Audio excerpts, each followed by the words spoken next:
6 থেকে 7 বছর হয়ে গেল কলকাতা ছেড়েছি।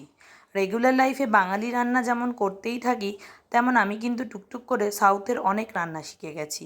ঠিক তেমনই একটা সাউথ ইন্ডিয়ান রাইস প্রিপারেশন বানিয়েছিলাম, টমেটো রাইস উইথ সয়াবিন। ব্যাঙ্গালোরে স্কুলে চাকরি করাকালীন আমার কলিগ অঞ্জনা ম্যামের থেকে এই রেসিপিটা শিখেছিলাম।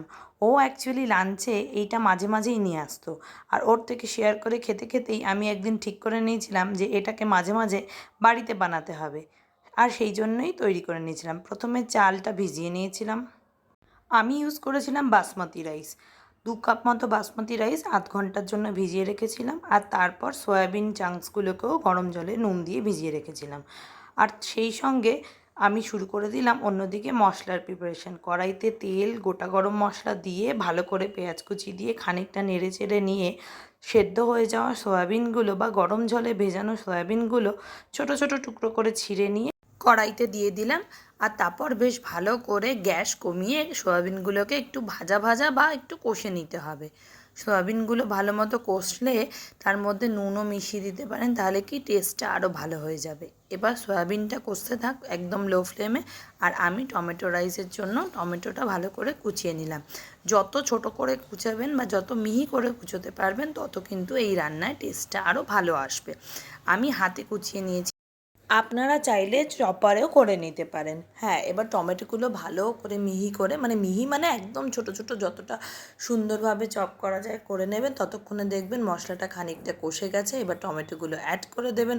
টমেটোগুলো দিয়ে একটু ভালো করে নাড়াচাড়া করার পর পুদিনা পাতা দেবেন। এটা কিন্তু ধনে পাতা নয়, এই রান্নাটায় পুদিনা পাতা দিলে গন্ধটাও খুব সুন্দর হয় আর টেস্টটাও একদম অন্যরকম লাগে। হ্যাঁ, আমি আগে এটা জানতাম না, আমি আজকাল বিভিন্ন রান্নায় জানেন তো পুদিনা পাতা ইউজ করি। এবার ভালো মতো করে নেড়ে চেড়ে কষে নিতে হবে, তবে মনে রাখবেন গ্যাসটা কিন্তু কমানো থাকতে হবে। গ্যাস বাড়িয়ে দিলে কিন্তু মশলাটা পুড়ে যাবে ঝট করে। এই গ্যাস কমিয়ে নেবেন, আর আদা রসুনও ওর মধ্যেই দেওয়া থাকবে। তারপর চালটা অ্যাড করে দেবেন, আলাদা করে ভিজিয়ে রাখা বাসমতি চালটা। আর তাই সঙ্গেই হালকা গরম মশলা, বা আপনারা যদি একটু উগ্র গরম মশলার গন্ধ পছন্দ করেন তাহলে আরেকটু বেশি মিশিয়ে নিয়ে ভালো করে লো ফ্লেমে ওই ভিজিয়ে রাখা চালটা দিয়ে নেড়ে চেড়ে নিতে হবে। 2 মিনিট এইভাবে নেড়ে চেড়ে নেবেন, তবে ভালো মতো করে খেয়াল রাখবেন যে চালটা যেন নাড়তে গিয়ে ভেঙে না যায়। হ্যাঁ, চালটা ভেঙে গেলে কিন্তু এই রান্নাটা খেতে একই রকম হলেও দেখতে সুন্দর লাগবে না। দেখনদারিটাও তো একটু দরকার, কি বলেন?